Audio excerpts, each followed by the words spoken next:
तेजस्विनावधीतमस्तु मा विद्विषावहै। ॐ शान्ति शान्ति शान्तिः। गुरुर्ब्रह्मा गुरुर्विष्णुः गुरुर्देवो महेश्वरः गुरुरेव परं ब्रह्म तस्मै श्री गुरवे नमः। तस्मै श्री गुरवे नमः। I want to ask you a question. Think deeply about it here. How many conversations do you have in a typical day? Calculate it quickly, if you could. In a given day, how many conversations do you have? With your mind over 1,000. So let's keep it to people then, with others. How many in a day? At least 100. We discount a lot of them, saying these don't count. At least 100. We talk to our pets even. They do talk back. They do talk back. So at least 100 conversations in a typical day. Now, these conversations all have different textures. There's that one kind of conversation where one person is always complaining about something. Always. And the weather could be perfect, good health, good wealth, everything could be there. That person's mahima, all right, their glory and their siddhi is to find a problem somewhere in everything. There are those that conversation with certain people, you think the world is about to fall when you have a conversation with them. Everything is like this. Everything is, we're right on the edge here of the world. Things are going to come crashing down. They're always in that anxious state. And then there are others. In a conversation, the amount of times they say the words I, me, myself is staggering. That seems to be all they want to talk about. You can tell them, I was in a terrible accident, I'm going through something, enough about you. Me, my day, this is what's happening. We know people like that? But interestingly enough, this text I'm looking at Saddarśana, every single inquiry we do is to understand what is this I that I'm talking about. Every conversation we have about every single shloka, all roads lead back to that I. So today we're going to see this in 3 parts, with sets of shlokas. The first part is going to be centered around what is this world that I deal with? What is the nature of this world around me? What is the relation to this I? Next is this jiva, this layer that I think I am. What do I have to do to understand this I even further? So first, the world, my relationship to the I.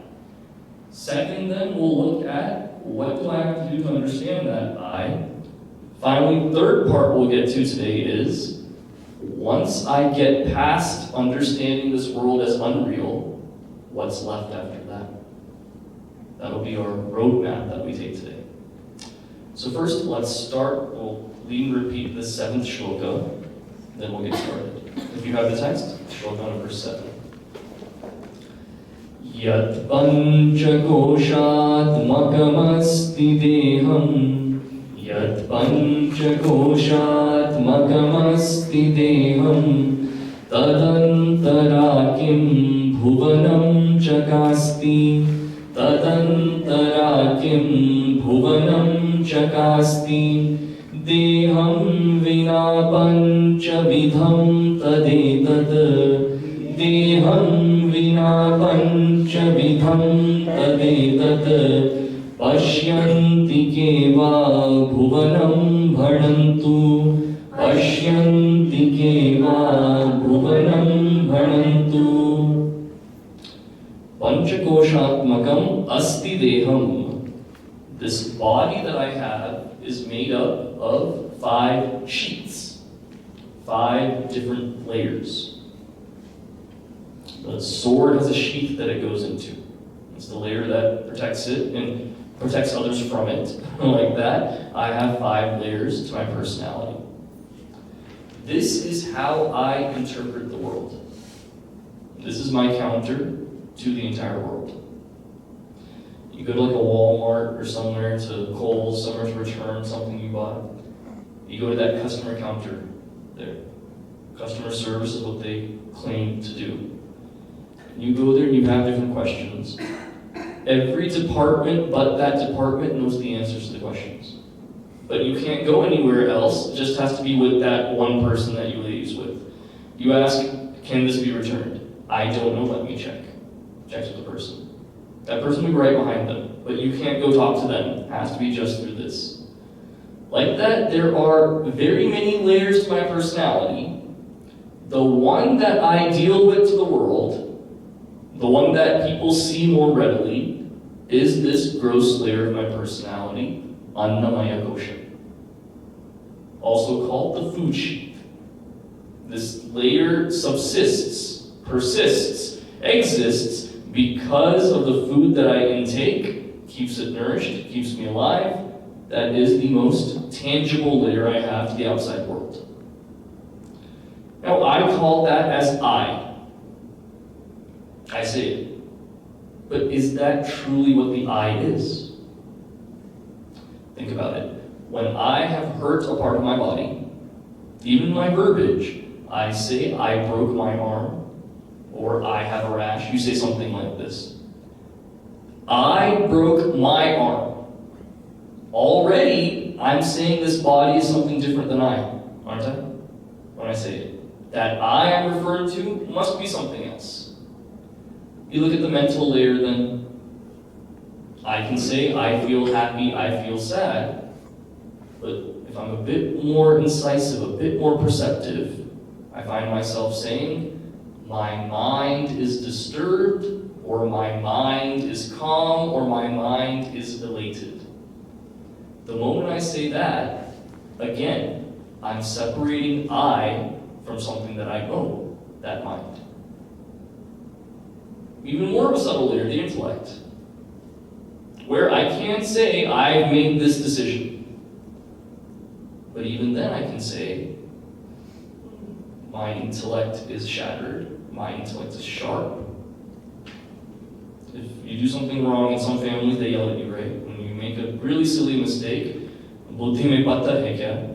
I'm saying, is that buddhi, your intellect, filled with stones? Is that why you're acting this way? Even when they say that, the good thing is they're not insulting you, simply insulting your intellect. So even in that beautiful insult, the Vedantic truth is that I is still something separate from that intellect. So what is this notorious I that we're looking for here?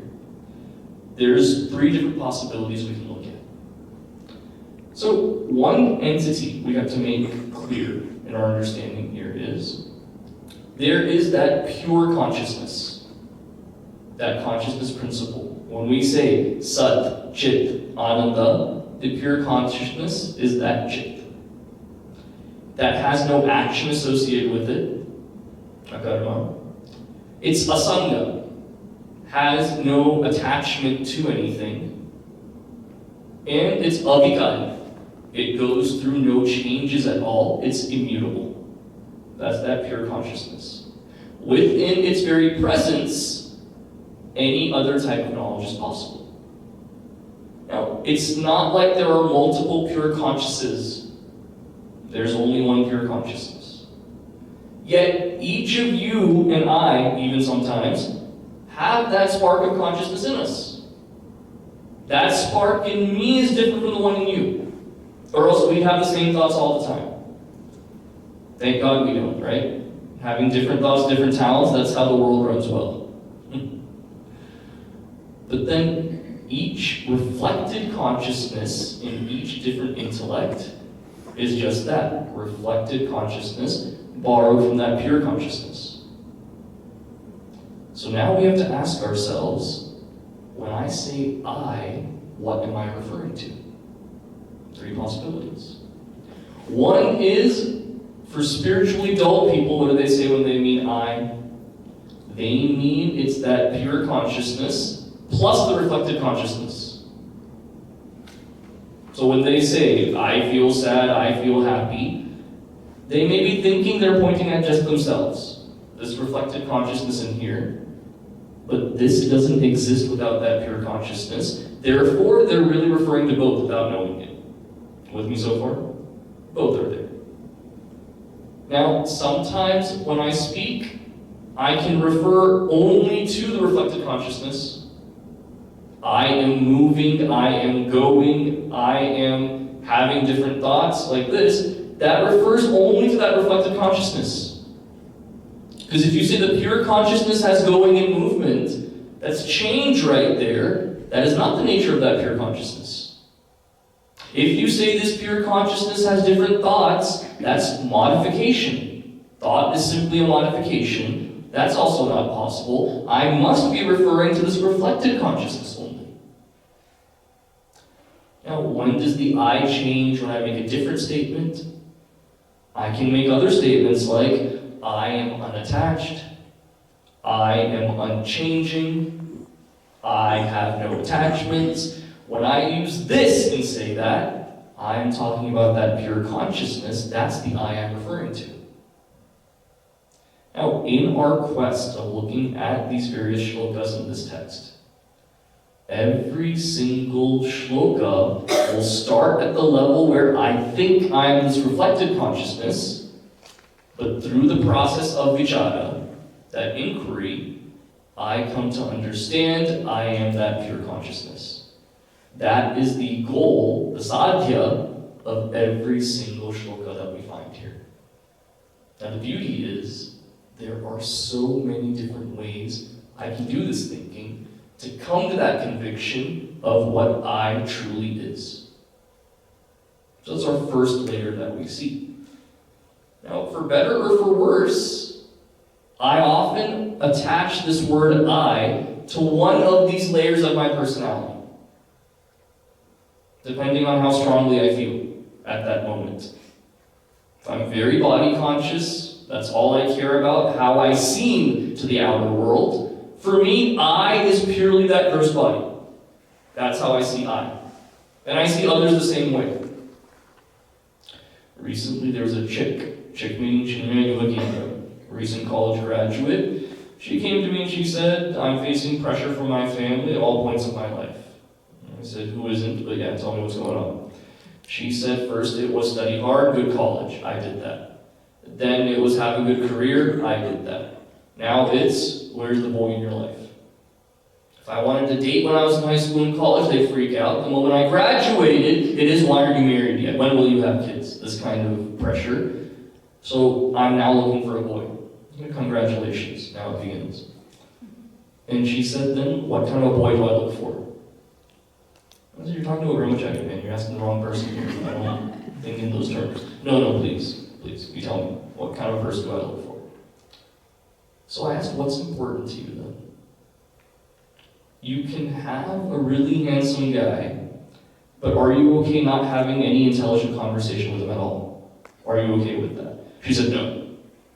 And I said, he's really handsome. Is it still okay then? No intelligent conversation. He just isn't a smart guy. Just can't do it. She said, no, that's not fulfilling. Okay? A guy who's very accomplished, achieves great things, is very, very smart, but may not have all the time to spend with you and your kids. Because to achieve more things, more opportunities are there. Time may be a rare commodity. No, I want someone that has to spend time with me as well. Okay? A guy that spends all his time with you, but instead of a 5-bedroom house, 2-bedroom apartment, then that's all he can afford. No, I want a good lifestyle. And this is what you call, I want to have my cake needed to. So I said, we have to assess different layers then. That you have to have an opportunity cost at some point, economic terms right here, where no one is going to be perfect in all these departments. They're not going to have $1 million to spoil on you, but still give you all the time in the world. Because where are they going to earn this money then to do it? So different layers of the personality are important to us in different ways. That which I peg the most importance on, that is what I consider to be I. Now, as a sadhaka, understanding that I is this pure consciousness, none of these 5 layers, annamaya kosha, the food layer, pranamaya kosha, vital air sheath, manomaya kosha, mental sheet, Vijnanamaya kosha, intellectual sheet, Anandamaya kosha, that bliss sheet with all the vasanas, none of these 5 I can consider as I. Even by mistake I cannot, or else I'm not led to the truth. That's the charge that I've been given. So the next shloka we see, considering though, that even if I understand myself as that pure consciousness, that is I, can I stop interacting with this world? Interactions with the world have to be there. As long as I'm alive, it has to be there. So how do I understand that world I experience then? 8th shloka. Shabdadirupam bhuvanam samastam. Shabdadirupam bhuvanam samastam. Shabdadi satyendriya vritti bhasya. Shabdadi satyendriya vritti bhasya. Satyendriyanam manaso vashesyat. Satyendriyanam manaso vashesyat. Manomayam tad bhuvanam vadamaha. Manomayam tad bhuvanam vadamaha. The conclusion that Bhagavan Sri Ramana Maharshi comes to here is Manomayam tad bhuvanam vadamate. The world is made up of the mind. How can that be? How can I say that the way my mind is dictates what the world is? If my mind could decide how the world is, my life would not be as awful as it is right now. I would give myself every green light when I drive. My annoying boss would have a sore throat and can't speak every Friday. Right? This is how I would make the world. Yet here it's saying my mind is based on what I want, and the world is what my mind is. How can that make sense? Because for the most part, whatever I perceive through the body, because Gurudev's famous BMI chart, body perceives objects. Based on what I perceive, how I perceive, that makes up the texture of my mind. So my immediate world, coming to me through the stimuli of taste, sound, smell, touch, hearing, that's what creates my entire world. Whatever I perceive through this mechanism is the world I create for myself. My worldview is made from there, my opinions are formed from there, what I consider to be true or false is made from there. Everything rests on that. And when perception is faulty, we can lead to some big problems. In our Dallas Center, for example, every Sunday in Balvihar, we have one class that presents on stage. Kindergarten, first, second, in that order, where they sing the pledge. They talk about what we're learning in our class. 1 or 2 minutes a student will speak, and they lead us in the pledge and the acting. It's a practice we've had for more than 2 decades. And recently what happened? Where parents are like paparazzi during these times. Especially kindergarten through 2nd grade. I admire these parents because the tenacity to get that right shot that will elbow people out of the way, it's amazing to see. Once you get to about 5th and 6th grade, parents come to watch their kids. There is no video and things. The kids stop being cute at a certain point. You can't say it out loud, but you know it. So they stop the videos and everything. Then 9th through 12th grade, the parents even forget the kids are on stage. They don't even show up then. They drop the kid off and go, and the kid feels unloved. No one is taking a video of me. And they share these videos in our WhatsApp groups that we have. Now recently, there's a very concerning video that came. The kid is talking about what we do in class. He's stammering through it. He's probably nervous, couldn't really read it calmly. Is stuttering, stammering through it. I'm also in the shot, sitting at a podium like this. As the kid is stuttering, you see me laugh on the video. What's your first thought then? Is it big God Brahmachari laughing at kids when they mess up? He so-called went and studied. What has he learned? What is this nonsense? Thinking back to that moment though, I know why I was laughing. It wasn't at the kid. Reason was, in the back, we have a rule that once it's 9 o'clock, you can't come into the assembly. You have to wait outside until the end of the assembly, then you go to your class. Right? Trying to maintain that Mission discipline. So there are these gatekeepers, like Lankini guarding Lanka. There are these gatekeepers that have the doors there. These kids, these little tiny kids, try to run through. Like soccer goalies, one with one arm, one with one leg, they'll stop these kids from coming in. One auntie was stopping a kid like that. Seeing that, I was amused, so I was chuckling to myself. But it coincided with this kid who was speaking. But from the perception of that video, what's the natural conclusion we all come to? Brahmachari Hari is laughing at the kid who's messing up. That is the perception. Now, no, you guys at least politely listen to my explanation. There are a lot of people in Dallas that will not even listen to the explanation, right? They'll say, no, you were laughing at the kid. But see, seeing is believing. Hearing is believing. Anything we perceive with our own senses, we will never see that as false. I saw with my own eyes, it must be true. So even in Vedanta, when we say, this entire creation that you are experiencing at every moment, it is illusory, no reality to it, it is completely false, how do I believe that when I'm perceiving everything? You'll feel it on your face. The heat will be there for quite a while. Tell me that's not real at that moment then. What is this Vedanta saying then? That's one natural objection that comes up. But let's see this also. Even when something has been perceived quite clearly, how much can it be manipulated? How many of you drove here to get here? You came out of your garage, right? To bring your car here. How many of you are 100% sure that you closed the garage? 100% sure. Are you sure? Did you remember the moment that the garage door came down? Because we're doing a million things as we're backing out. Do you remember the right do? I'm seeing some doubt. First thing you're going to do after is run home and then see if the garage is open. See in 10 seconds how I put doubt into your mind then? You perceived it so clearly. You did it. You remember it going down, probably. The moment I brought this up, though, some doubt crept in. Did I really see what I think I saw? When perception is so flimsy, then, how can that be how I understand this truth?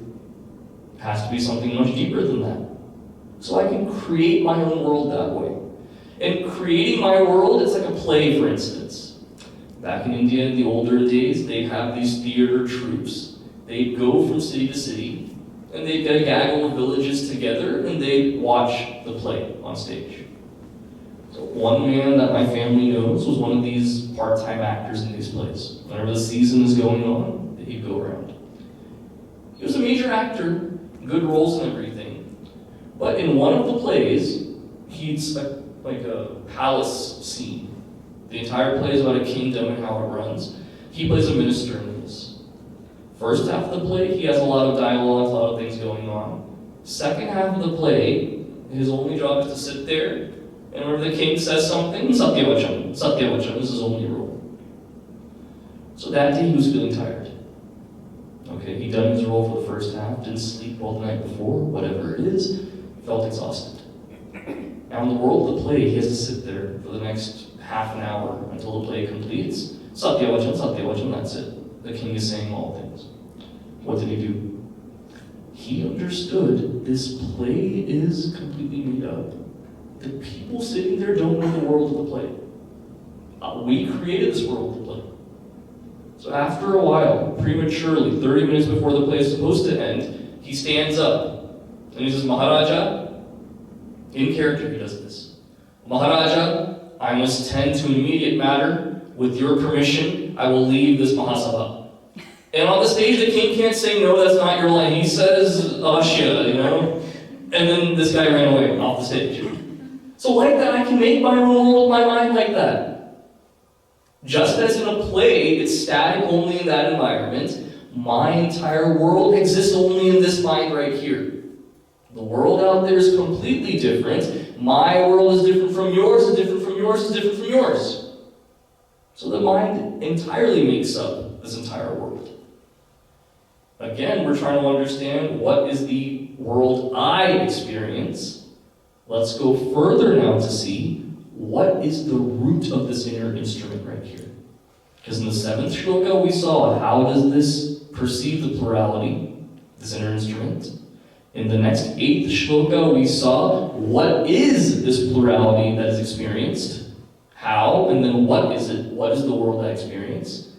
Now we come to see what is the very genesis, the root of this inner instrument.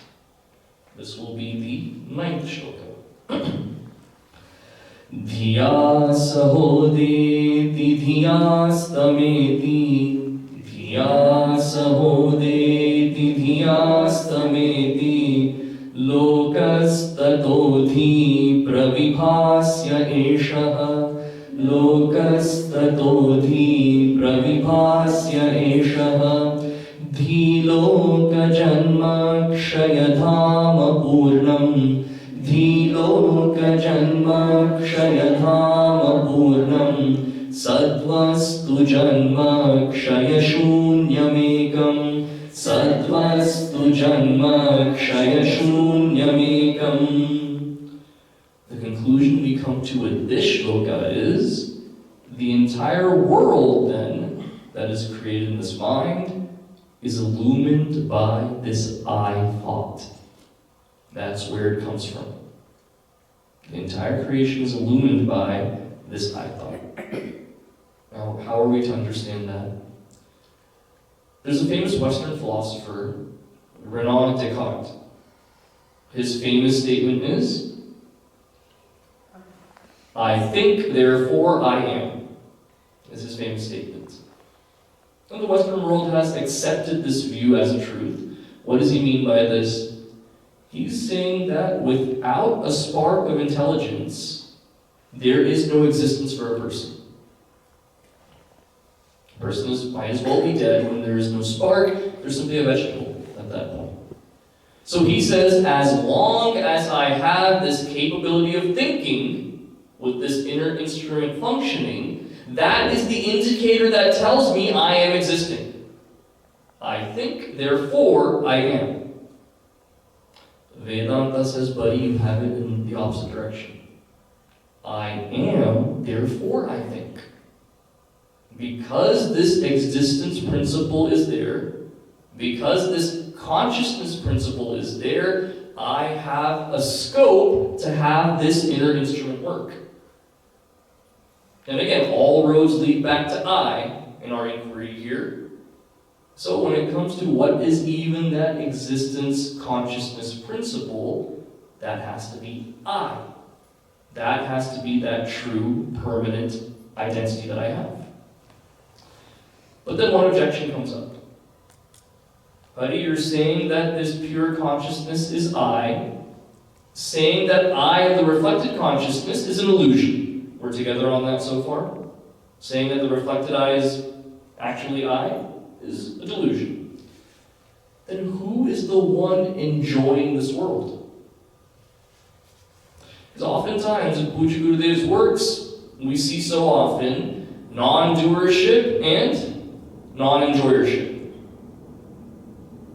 At my true core, that is the only experience, non-doership, non-enjoyership. So if we want to get to that point of non-enjoyership, let's first find who is this enjoyer then? Before looking at that then, let's see why? Who am I enjoying the world of objects for? Whenever you get a new car, you want to keep it spotless. One scratch on that car and your heart just sinks right away, right? Tesla especially. That's how the Tesla people are.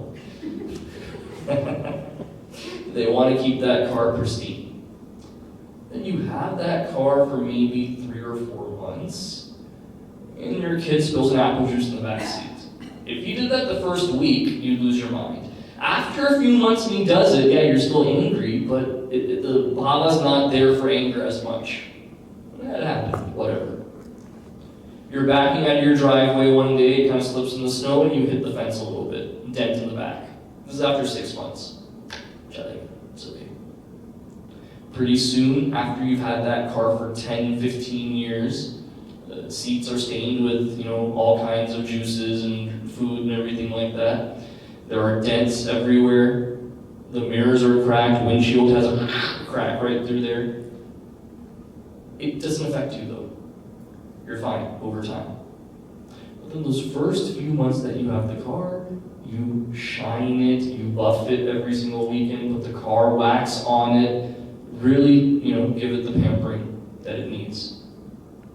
Or are you doing that for the object's sake? Like giving a massage, the car will feel good. Let me do all of this. Is that the reason I do it?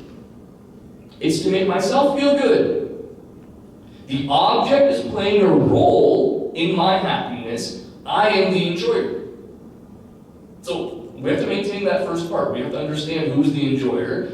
First thing is it I? Are we in agreement? Yes, I am the enjoyer. I'm not doing it altruistically for any other purpose. I am the enjoyer. The objects are there for my enjoyment. Now, again, the three entities we talked about. Pure consciousness, reflected consciousness, and a combination of the two. Again, that's our marker here again. When we ask who is the enjoyer, it has to be one of these three. Either the pure consciousness, either the reflected consciousness, or a combination of the two. Now, if I say pure consciousness is the enjoyer, is that a flawed statement? Naturally. Because enjoyment means there is a modification of the thought, therefore change has to be there. This pure consciousness is changeless, that cannot be the enjoyer. If I say reflected consciousness, only reflected consciousness is the enjoyer, is that a flawed statement? This reflected consciousness is not independently existing. It's illusory. So when I say reflected consciousness is the enjoyer, are you saying a fake entity is enjoying them? How can that be possible? Only because of this pure consciousness does it exist. So the only solution is to say the enjoyer is only existing as a combination of the pure consciousness and the reflected consciousness. Now one step further.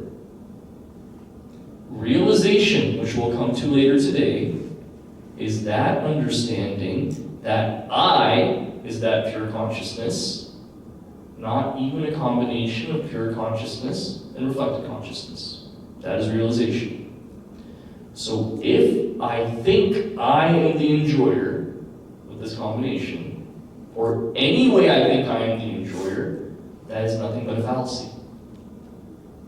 So the point is actually moot. When we say who is the enjoyer, there is no enjoyer when we inquire into who am I. Are we on the same page on this? There is no enjoyer at all. Yet when we transact with this world, because I'm ignorant, with that veil of ignorance, moha, I wrongly assume that I is something different from what I really am, therefore I become the enjoyer. So one step of the process is not to enjoy objects of the world, thinking they give me happiness. That's one step. Ultimate step is not just desisting from objects of the world, understanding that entity that I think is the enjoyer, that is even a false illusion. That's the step I eventually have to come to, and that is what this shloka tells me right here, that the entire world then is illuminated by this I thought.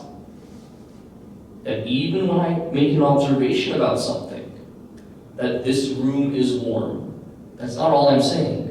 In parentheses, I think has to be there. I think this room is warm. Every single thought has this I as a precursor to it. There is no way around that. Now, understanding that all of this is illusory, still using it for a purpose, though, is my next step. Now we come to the second part of our inquiry today. First part being, what is the world that I'm transacting with in relation to I? Second part is, how do I cultivate this understanding of I? What is the process that's given? Let's look at shloka number 10. Bhavantu saddarśana sadhanani, bhavantu saddarśana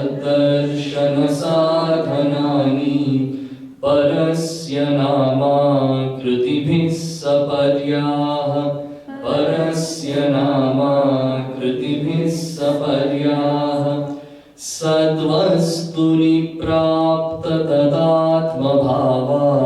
Sadvastuni prapta tadatma bhava. Nishtaiva saddarshanamityamihi. Nishtaiva saddarshanamityamihi. The question arises here, if inquiring into what is I is that way to understand my true identity, what about these other sadhanas like pujas, japas, and the like? What purpose do they serve? Because we've seen this thinking process we do, even if it is painful, understanding what am I, all these layers, all this thinking that takes me to the truth. What's the purpose of these other sadhanas then? Are they just time pass? Is there any real substance to them? To even have a mind that is available for me to do this kind of thinking takes legwork to create. Because if left to my own devices, what are the kind of questions that come to my mind on a daily basis?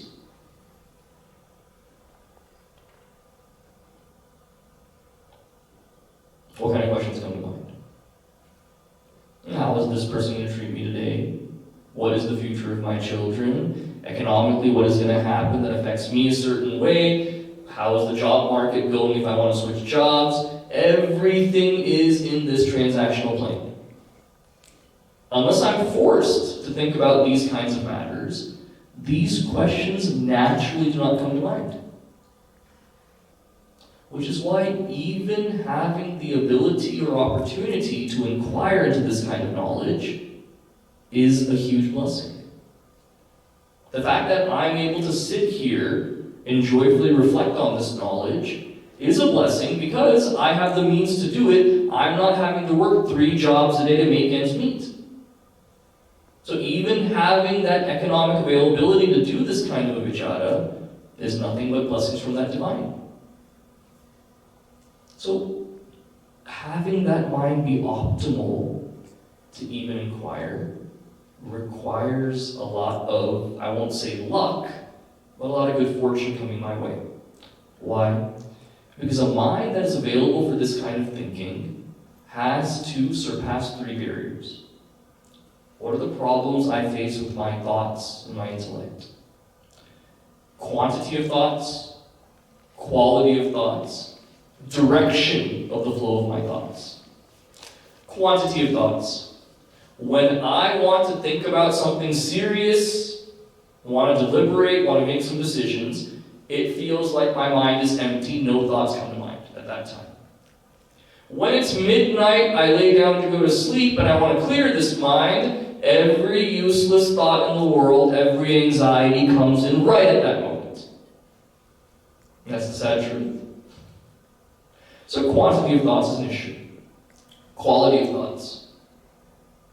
I want to raise the quality of my thoughts so that they're not just in the realm of anger, jealousy, greed, hatred, lust, but time and again I find my mind devolving to that state.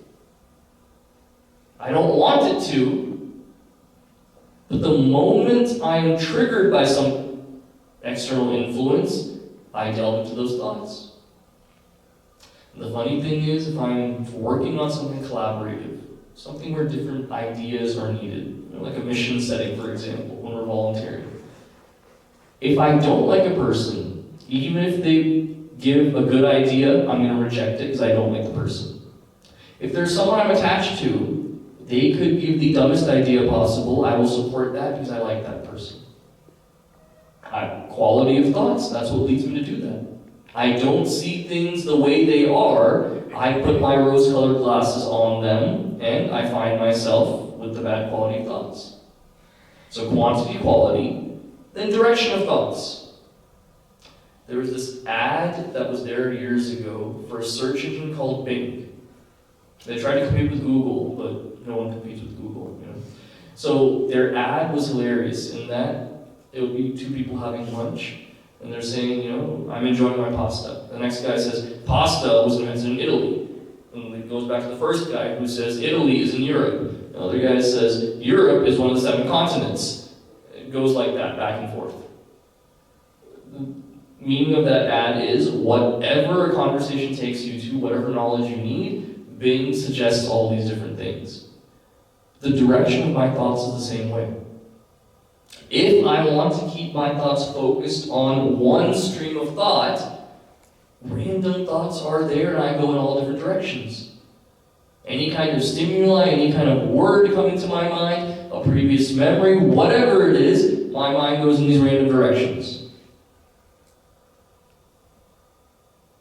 Like doing any kind of thinking deeply on something, especially when the body is not responding to that thinking, is the worst way to do it. Imagine you have a meeting for work at like 12 or 1. That's the worst time to put a meeting. That's right during lunchtime.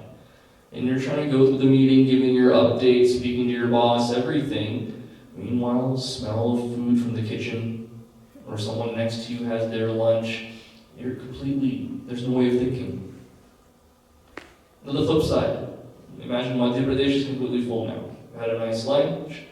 Uttar Pradesh suffers at that point, where after a nice full meal, some intellectual activity at that point, can't do it then. The mind's not available for it. So quantity, quality, direction of thoughts, for that to be fixed, what are the steps then? First of all, let's ask you. Quantity of thoughts, quality of thoughts, direction of thoughts. Which one would you tackle first? Which problem? Quantity. Any other answers? Direction. Okay.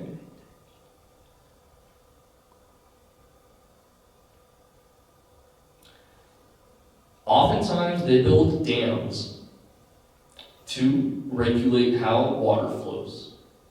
They build a dam. Now, it's not just like putting a block in place with a pick and then having the water collect. There's a science to it. So imagine the river is gushing at you, and you want to create one reservoir that's replenished with a deliberate amount of water going into it. Now, the first thing I have to do is to control the speed of that stream, is the first thing. So I put various barriers in place so that it allows only a certain amount of water coming through, instead of all gushing through at once.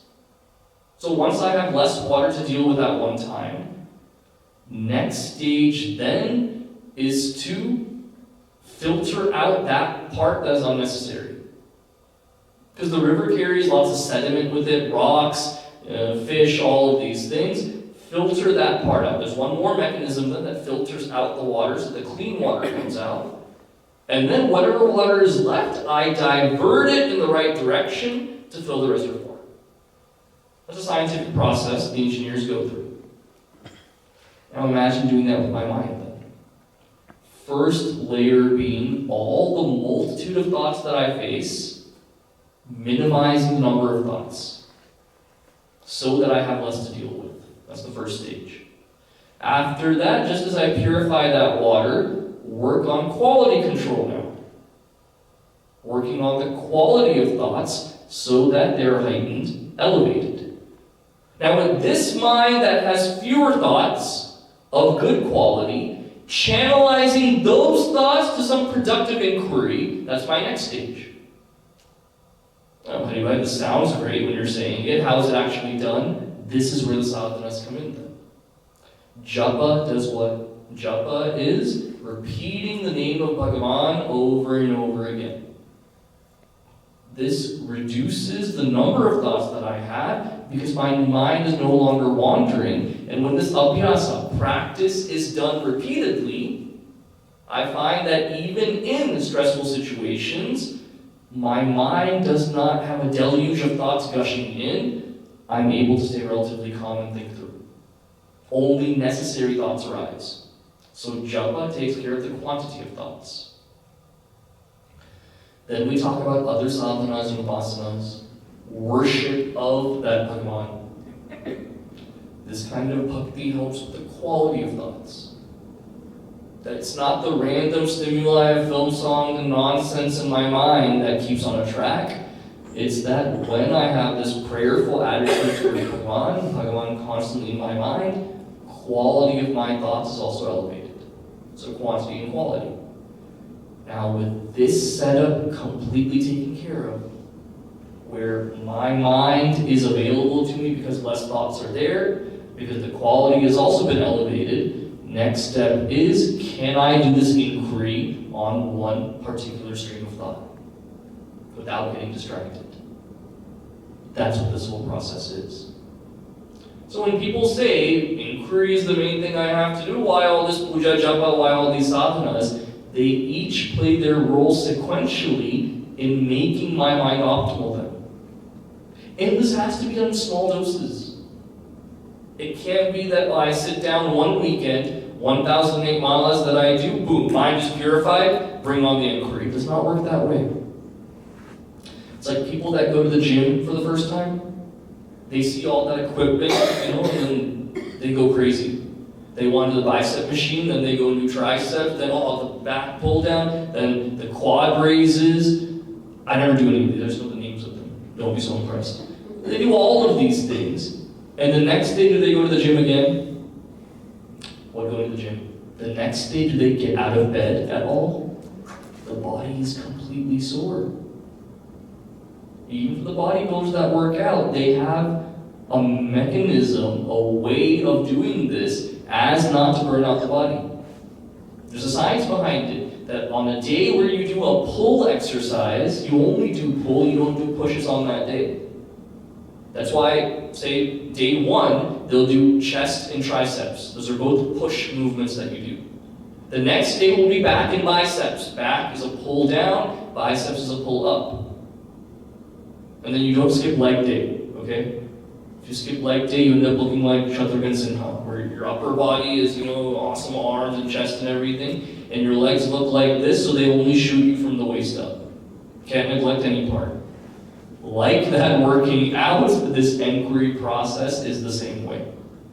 Slowly, deliberately, consciously, helping this mind when it comes to quantity, quality, and direction, and taking this inquiry in small doses, or else I will get burned out. First day I'll do the studying, the next day forget studying, I won't even get out of bed. That will be the effect that hits me, just like working out too hard. So that's what we find with these other sadhanas. Then the next question comes, okay, these sadhanas are done. How do I begin the actual inquiry? How do I start this thinking process? Do I find a Shubha Muhurta on the calendar, circle that in and say, 9 a.m. on this Saturday morning, inquiry begins, perhaps? Is it like that? What's the process that I go through? Let's come to the 11th shloka here.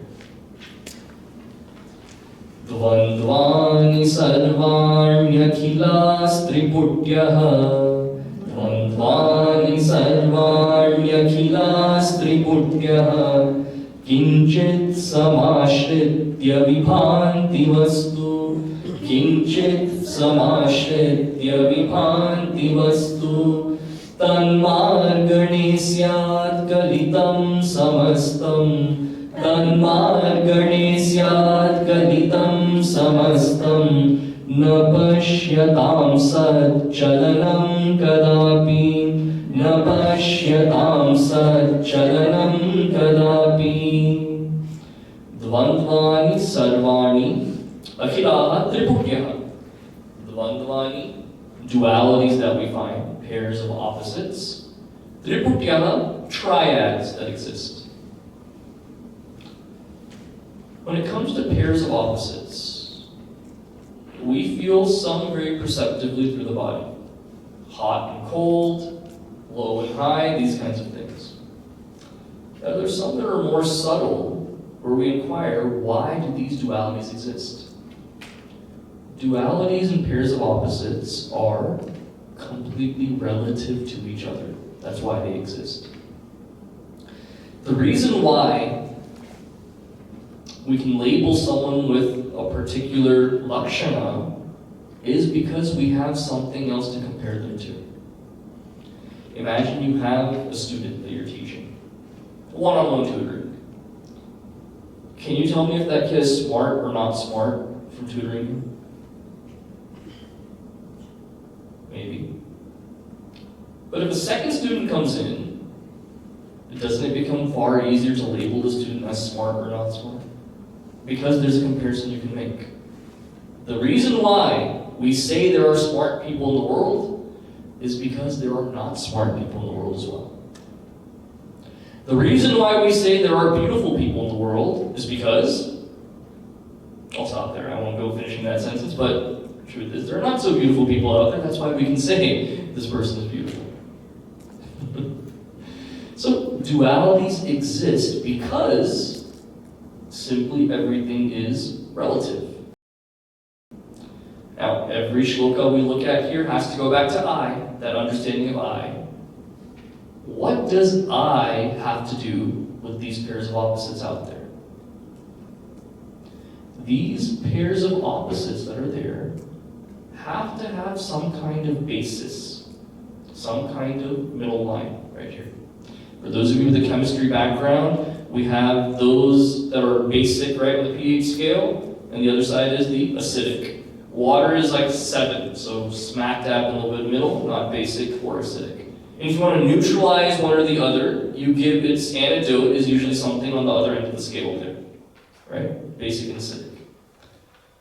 Like that, if there is no liquid like water right in the middle without either lakshana, it's that much harder to tell is something basic or acidic, to what degree.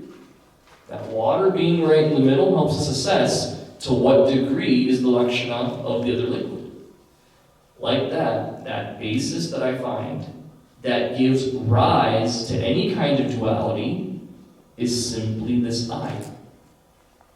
Because I am the one cognizing and understanding a different duality, that's why they exist in the first place. If it were not for this I, these pairs of opposites would not exist. Simple example, heat and cold. When you take these family road trips with kids, it's the funnest. Not really fun at all, because in the back seat where they control the AC, you have 2 kids. And then one will say, "Dad, I'm burning up here, turn the AC on." Within 5 minutes, the daughter screams, "Mom, I'm freezing! Come on, what is this?"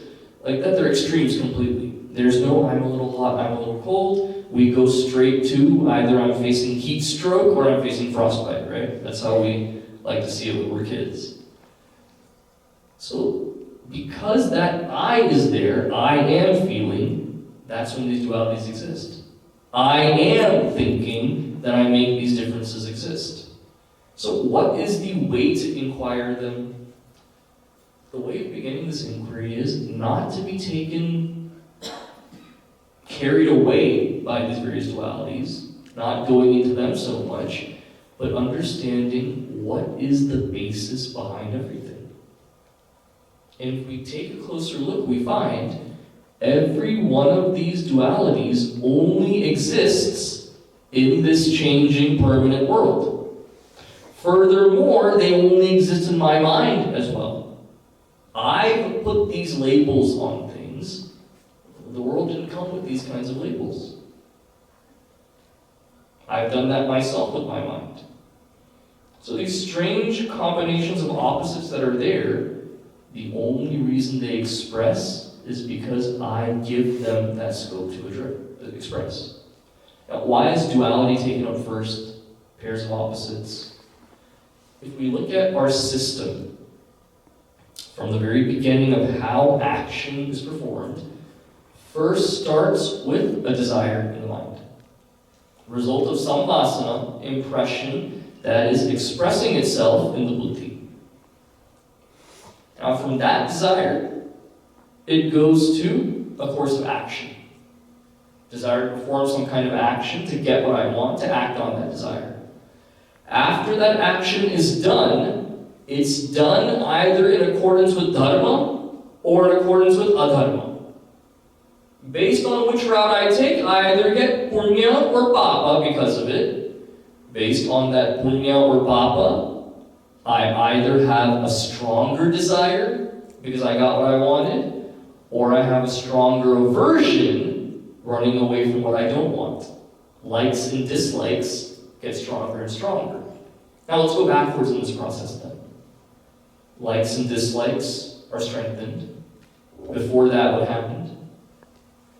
Dharma, punya, or papa was what was accrued. Before that, dharma or adharma was what the action was taken up with. Before then, karma was there, the very action. Before then, desire was there. Before then, vasana, which is nothing but like or dislike.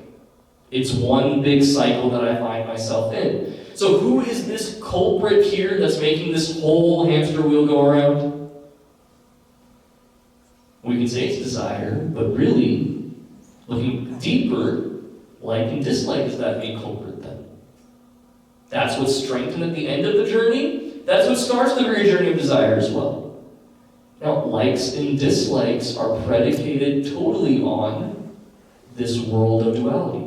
The pairs of opposites that exist, I have an aversion to one, I have a liking to one, and this whole drama starts because of that. And because that's the case, inquiring into who even has these likes and dislikes, it's not that pure consciousness, simply that reflected consciousness that has them, that is illusory. Therefore, I, understanding who I really am, cannot have likes or dislikes. Now, saying it on a stage like this is easy to say. Practicing that, though, monumentally hard. So always inquire with that I basis then when it comes to these opposites. Now comes a more subtle discussion that Bhagavan delves into.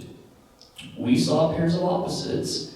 He says, is there a different way of inquiring into a triad, meaning groups of three? So first, what is this group of three we're talking about? What is it that we're looking for here? Let's go into that one now. 12th shloka.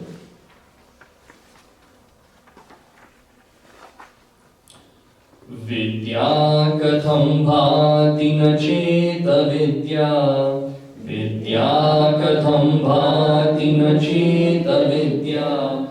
Vidyam vina kim pravibhatya vidya. Vidyam vina kim pravibhatya vidya. Dvayam chakasyeti vicharya mula. Dvayam chakasyeti vicharya mula. Swarupa nishtha paramartha vidya. Swarupa nishtha paramartha vidya. Swarupa nishtha. That abidance in what is my true, original, unadulterated nature. Whenever there's a person who takes some kind of supplement that alters their inner instrument, drugs, alcohol, whatever, pick your poison, whatever it is, there is a state eventually where they come back to what they were before. Now, if what they were before is more insufferable than what they were when they were on that stuff, that's for a different day. But they come back to what they were before. There's that baseline that's there. What original nature is there? Similarly, I have been conditioned my entire life. All these different conditionings have been thrust onto me. Where if there's a like or dislike that I strongly have, chances are some good or bad experience was there before, that's what strengthened it. Same thing with fear. I had a friend where we had these swimming classes growing up. He hated to swim. His parents forced him to do it because his siblings are also learning how to swim. They said it's a skill that you must have, you must learn this.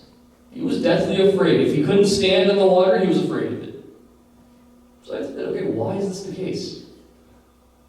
Why is it about the water that scares you? I asked him, in the hot day, okay? I said, yeah, I shower every day, okay? You're not scared of water, that can't be what it is. Is it about drowning? What is it that you're so afraid of? And then we went to his parents, and they told us something very insightful. Apparently when he was 1 year old, just a baby, he was playing in a backyard, running around with a frisbee, and he fell into a pool there. Quickly, his dad leapt up and took him out of the pool. He doesn't even remember that happening, but they say ever since then, he was deathly afraid to swim.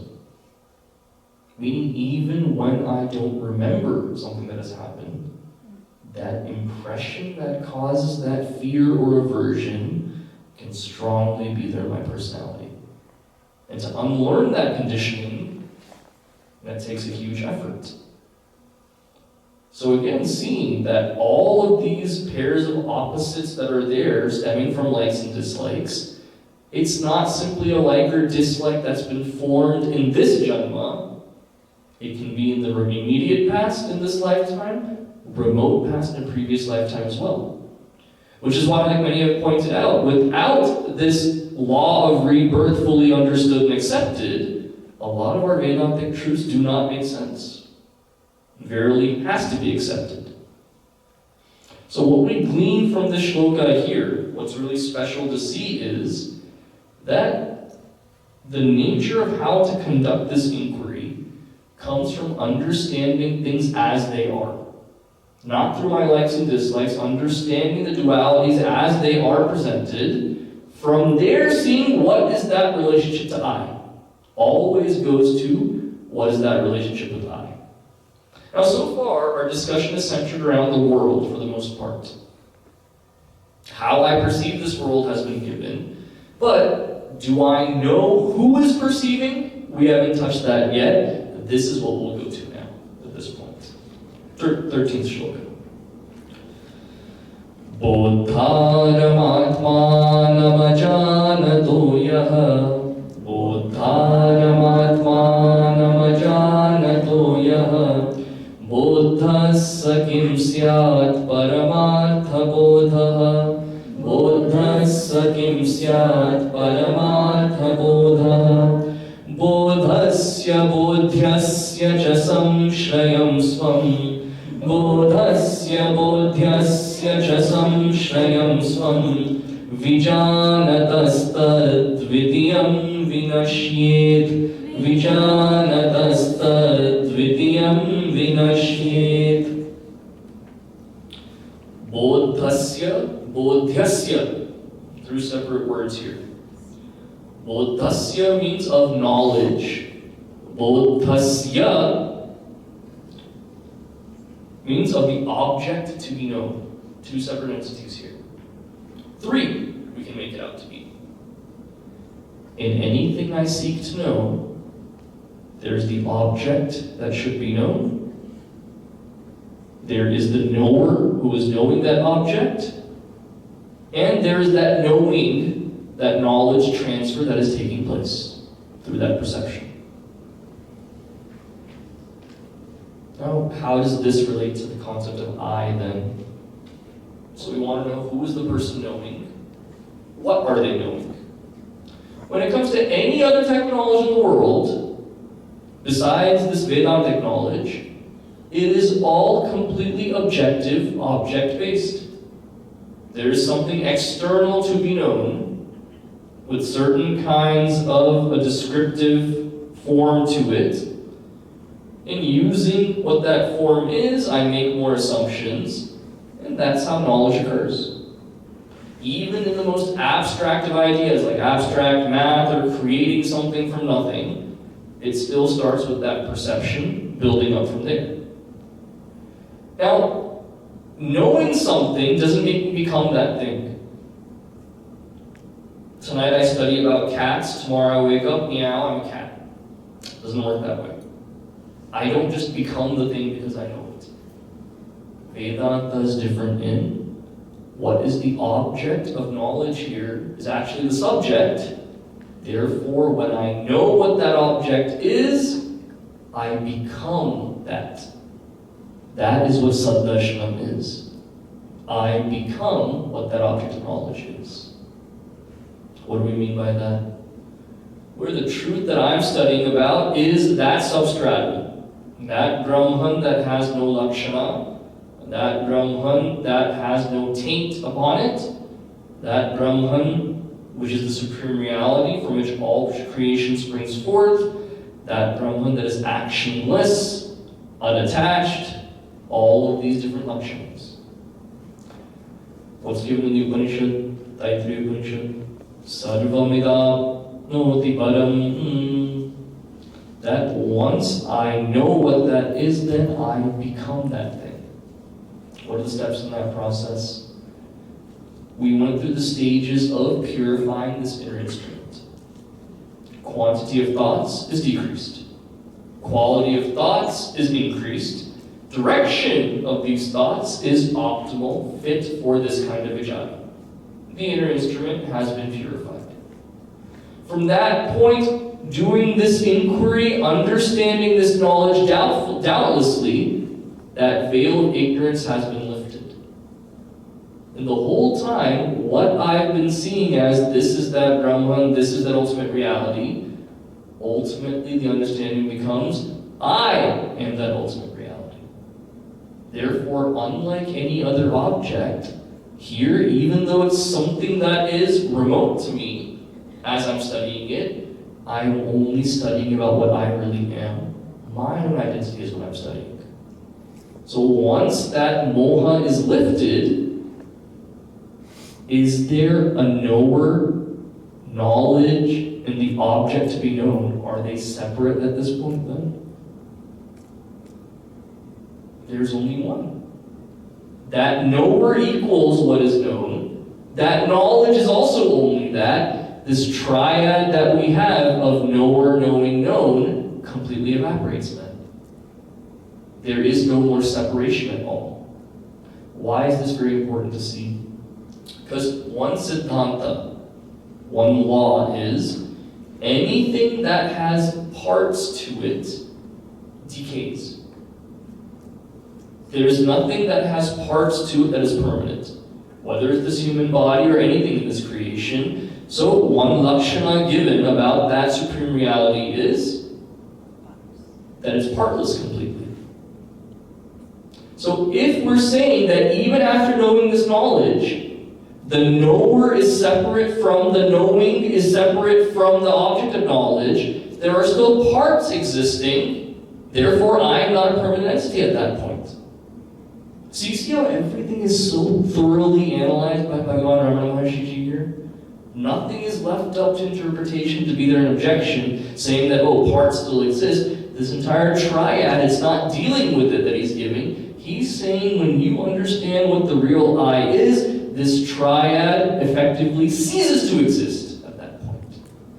That's the extent that he's going to here. So is there such thing? We ascertained at the beginning, doership and enjoyership is illusory. Because the entity that owns up that is illusory. That reflected consciousness in tandem with pure consciousness. Is there such a thing as knowership then, of knowing something? It's not there. Because again, that same entity is illusory. Knowership is also illusory. Desire then is also illusory. But then there's one objection that comes here. When I say desire is also illusory, people say, Hariji, a desire for moksha, if that's there, isn't that still desire that's driving this whole train? Isn't that still wrong? That question arises, doesn't it? Desire for moksha is still desire. In Vedantic terms, desire is that which I go after for egocentric purposes. I got clean and wax that car so beautifully for my own enjoyment. Desire is something I go over for this ahankara to enjoy. This whole quest of moksha ultimately is to kill this ahankara. Not a process of self-development. Self-preservation is not the point here. Self-destruction is what it's all about. So when the entire quest is to culminate in coming to a state where the desirer is killed, how can desire for moksha be an egocentric desire then? That's not possible. Therefore, the word we have in Sanskritam is, for that person yearning for that liberation, mumukshutvam. Where that has no tinge of egocentric desire, it is simply that longing to kill that very desirer that has given me birth after birth after birth. That's the beauty of the comprehensiveness. And now we get to perhaps my favorite shloka in the entire text. I love this 14th shloka. What does it say? Nidra na vidya, grahanam na vidya. Nidra na vidya, grahanam na vidya. Granati kinchinna yathartha bodhe. Granati kinchinna yathartha bodhe. Nidra padartha grahane tarasyat. Nidra padartha grahane tarasyat. Chideva vidya vilasantya shunya. Chideva vidya vilasantya shunya. The question being asked here is, so if we go through this process of this inquiry, understanding what I truly is, the reality we give to these dualities and triads ceases to exist. When these dualities are not there, that must be realization. Because every moment that I'm seeing these pairs of opposites, getting carried away by them, I think that duality is the issue. Not cognizing these dualities must be that realization then. But then Bhagavan responds, Nidra na vidya. Because that deep sleep state, is there anything that is owned up or understood or perceived during that state? So, getting rid of dualities is understanding that I. Therefore, that must mean that is realization, right? When I'm asleep.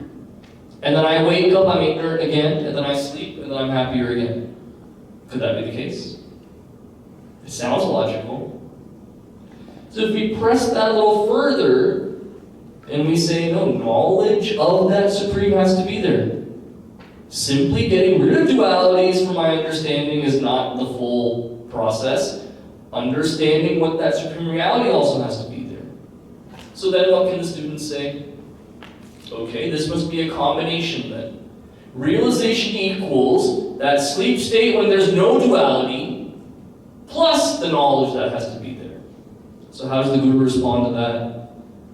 By that logic then, this flower is more realized than you as a sadhaka. You and I, we perceive duality, and we don't have that highest knowledge, therefore we're ignorant, right?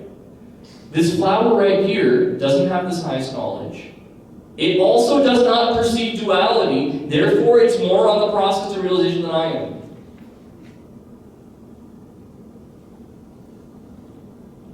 I'm full buddha, this is adha buddha. That's the difference then.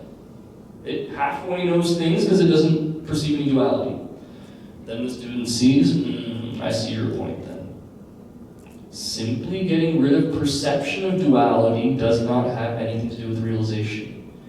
Why I love this shloka is it takes away any doubt of what realization is. During the time that COVID was going on, unfortunately many great Mahatmas lost their lives due to COVID. Very stalwart sannyasis that were staying in the ashrams. Older people. And one sevak was so surprised by that. Saying they're realized and they do this meditation and everything, how can they die of COVID? Who said upon realization that this body becomes bulletproof and nothing can happen to it? Is that the promise of realization, Sanatana Dharma? Similarly, the promise is not that duality cease to exist. The realized person does not see the world like the Matrix, where it's like a binary code going without seeing any dualities. That's not how it works. They see the world the way they see the world. Nothing else changes. They still wear shoes on their feet. They don't put them on their head. The world does not get turned upside down. The reality that they lend to these dualities, that is what changes. What do we mean by that? We lend reality and priority to those things that we believe are real. So if I have an emotional issue, simply being a witness of that thought and stepping away from it is one way of handling it. getting so steeped into it, carried away with that emotion, making decisions from that emotional standpoint, then facing more issues, that's another way to handle it then. If I go to a movie, like one of these James Bond movies or some action movie, those are fun to watch. You just put your brain to the side and watch the magic happen. Where there are, cars that flip over 10 times, all of this. In any James Bond movie, there's one heroine who deceives him, and that leads to his end. 27 movies, he still hasn't figured that out, not to trust the wrong kind of person. But all that we go through. When you go to bed that night, do you cry yourself to sleep? Poor James Bond was deceived by that heroine. So sad to see. No. You understand that it's fake. Even your kids, when they're watching SpongeBob SquarePants and he gets hurt, do they cry about that scene? Hopefully they understand it's fake. Like that, the realized person sees this entire drama that you and I take so seriously, just like that movie on screen.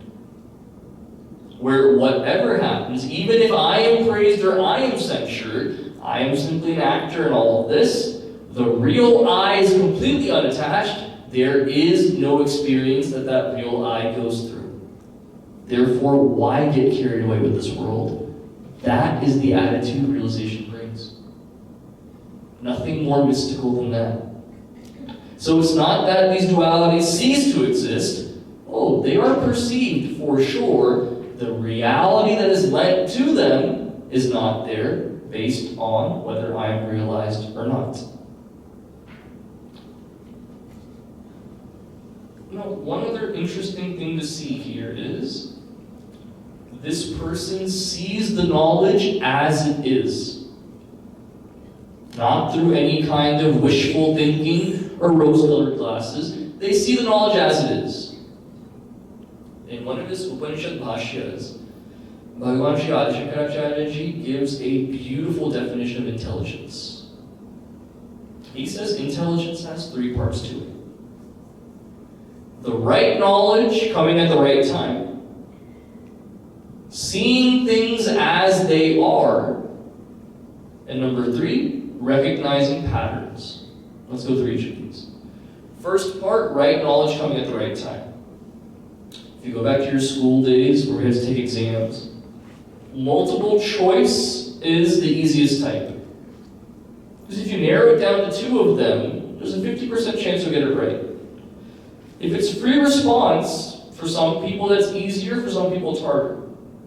If you can make up stuff on the spot, free response, you can bluff your way through it and they'll be impressed by you saying nothing. Like a political debate, you can talk, and say nothing at all, and you can get the marks.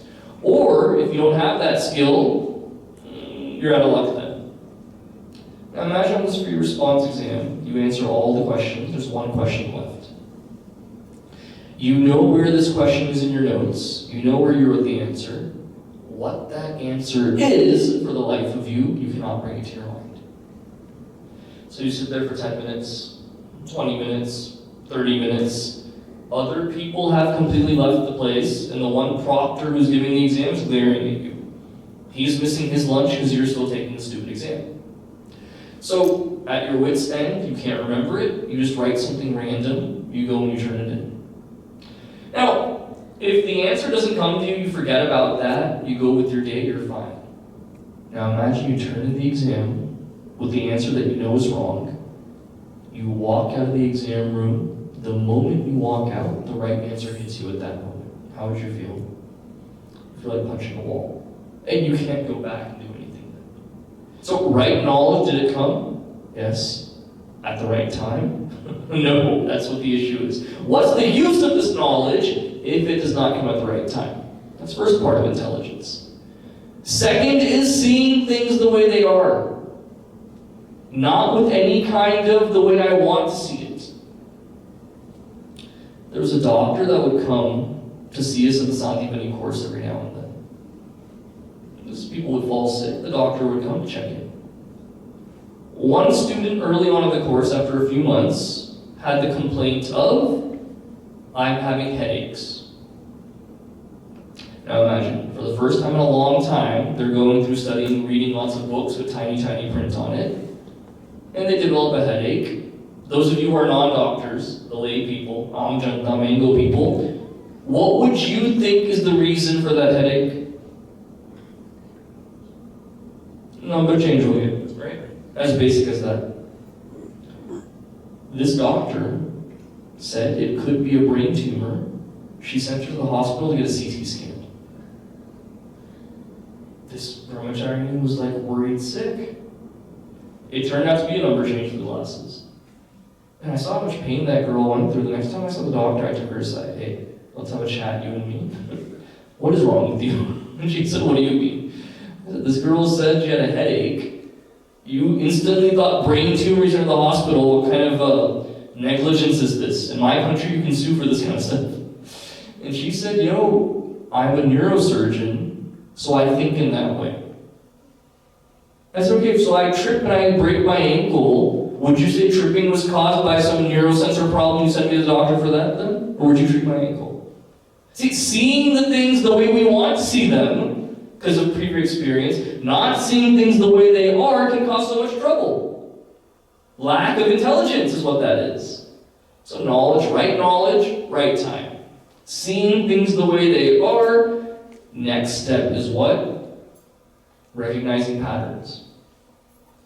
The last time I found myself in this kind of a situation, A led to B, led to C.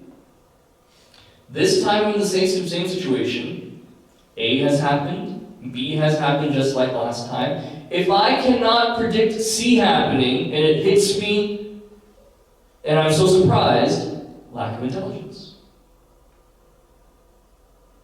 So, perceiving this duality, not giving reality to it, intelligent living at this point means these three things. When is this knowledge coming to me?